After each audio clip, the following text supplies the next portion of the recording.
महाराष्ट्रातलं हे अजित पर्व आज संपलंय. अजित पवार, महाराष्ट्राचे उपमुख्यमंत्री अजित पवार अनंताच्या प्रवासाला आता निघाल्याची ही दृश्य आपण या क्षणी पाहतोय. शासकीय इतमामात अजित पवार यांना अखेरचा निरोप देण्यात आला. हे तेच मैदान आहे जे मैदान अजित पवार यांनी आपल्या अनेक झंझावाती भाषणांनी, आपल्या प्रचार सभांनी गाजवलेलं होतं. हे मैदान दादांच्या अनेक घोषणांचं साक्षीदार आहे. हे मैदान दादांच्या अनेक निर्णयांचं साक्षीदार आहे. हे मैदान दादांचं कर्तृत्व, स्पष्ट वक्तेपणा, कणखरपणा, बेधडक वृत्ती, निसंदिग्धपणे कोणत्याही संकटाला सामोरे जाण्याची वृत्ती आणि कामाप्रती असलेली निष्ठा या मैदानाच्या मातीत कणाकणात आहे. आज त्याच मातीत, आज त्याच मैदानात दादांचं पार्थिव विसावतानाची ही दृश्य आपण या क्षणी पाहतोय.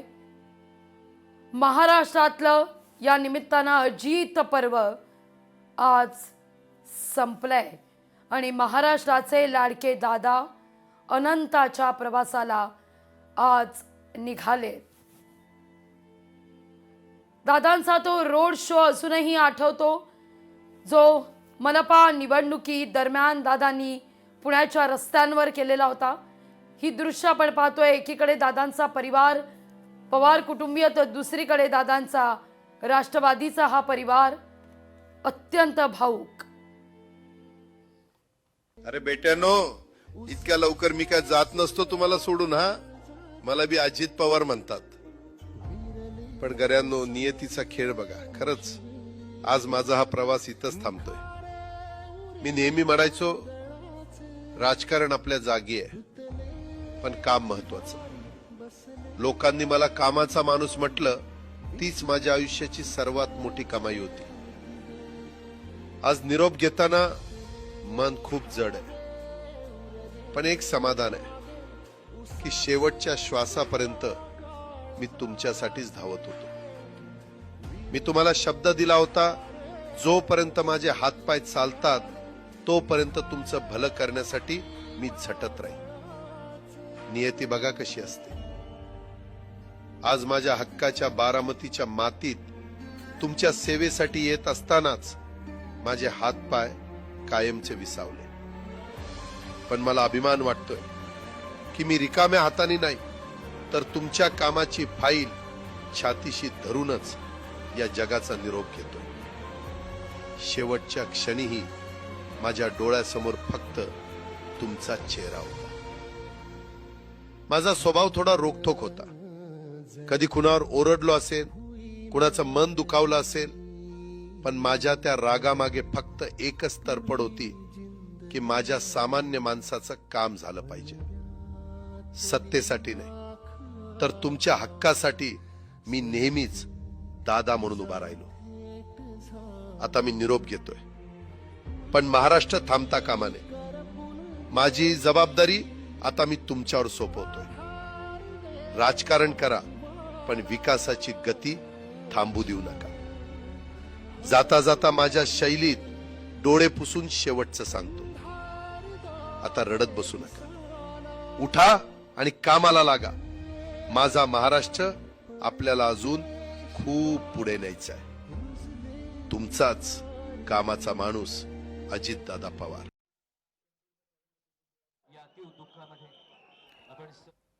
खरं तर दादांचेच हे शब्द, मी तुमच्या कामाचाच माणूस आहे. कामाप्रती असलेली दादांची निष्ठा दाखवणारी ही विधानं दादांचीच. अजित पवार यांनी पुण्याचं पालकमंत्रीपद भूषवलं असलं. राज्याचे 6व्या उपमुख्यमंत्री अजित पवार होते. दुर्दैवानं आज होते ही म्हणण्याची वेळ महाराष्ट्रावर आली. पण अजित पवार असा कधी उल्लेख फार अभावानं खरं तर करण्यात आला. सगळ्यांचेच दादा म्हणून अजित पवार प्रचलित आणि आज राज्याच्या राजकारणातील खऱ्या अर्थानं दादांचा असलेला तो दबदबा, प्रशासनावरची ती पकड, अधिकाऱ्यांवर असलेला अंकुश आज मात्र शांत झालाय. अनेक प्रश्न मागे टाकत, काही प्रश्नांची उत्तरं अप्रत्यक्षपणे देत, काही प्रश्नांची उत्तरं तशीच निरुत्तर सोडत दादा अनंताच्या प्रवासाला निघालेले आहेत. अनेक मुद्दे आहेत. पुढं राष्ट्रवादी काँग्रेसचं काय होणार, दादांचा हा विमान अपघात, घात की अपघात, हे मुद्दे या निमित्तानं उपस्थित होत आहेत. या सगळ्यावर तपासाअंती स्पष्टता येईलच. पण आजचं सत्य, त्रिवार सत्य हेच आहे की महाराष्ट्रानं आज खऱ्या अर्थानं राज्याच्या राजकारणातला दादा माणूस हरपलेला आहे. दादा पर्व महाराष्ट्रातलं संपलेलं आहे. यापुढे राज्याच्या राजकारणात कृपा अनेक दादा म्हणून उपाधी अनेकांना लाभेल. अनेक जणांना आपुलकीनं दादा म्हणून संबोधलं जाईल. पण राज्याच्या राजकारणात सुवर्ण अक्षरानं कोरलं जाणारं सर्वात वरचं नाव एकमेव असेल अजितदादा पवार. अरे बेट्यानो, इतक्या लवकर मी काय जात नसतो तुम्हाला सोडून. हा, मला बी अजित पवार म्हणतात. पण गऱ्यांनो, नियतीचा खेळ बघा. खरंच आज माझा हा प्रवास इथंच थांबतोय. मी नेहमी म्हणायचो राजकारण आपल्या जागी आहे, पण काम महत्वाचं. लोकांनी मला कामाचा माणूस म्हटलं, तीच माझ्या आयुष्याची सर्वात मोठी कमाई होती. आज निरोप घेताना मन खूप जड आहे, पण एक समाधान आहे की शेवटच्या श्वासापर्यंत मी तुमच्यासाठीच धावत होतो. मी तुम्हाला शब्द दिला होता, जोपर्यंत माझे हातपाय चालतात तोपर्यंत तुमचं भलं करण्यासाठी मी झटत राहीन. नियती बघा कशी असते. आज माझ्या हक्काच्या बारामतीच्या मातीत तुमच्या सेवेसाठी येत असतानाच माझे हातपाय कायमचे विसावले.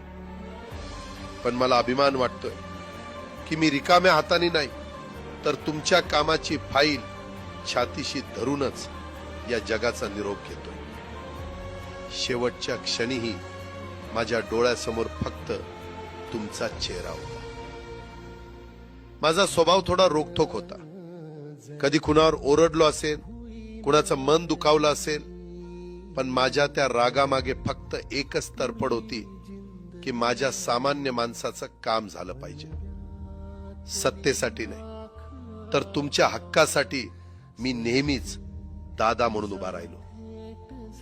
आता मी निरोप घेतोय, पण महाराष्ट्र थांबता कामा नये. माझी जबाबदारी आता मी तुमच्यावर सोपवतोय. राजकारण करा, पण विकासाची गती थांबू देऊ नका. जाता जाता माझ्या शैलीत डोळे पुसून शेवटचं सांगतो, आता रडत बसू नका. उठा आणि कामाला लागा. माझा महाराष्ट्र आपल्याला अजून खूप पुढे न्यायचा आहे. तुमचाच कामाचा माणूस अजितदादा पवार. लोकशाही मराठी ऐका, पहा, जागरूक रहा.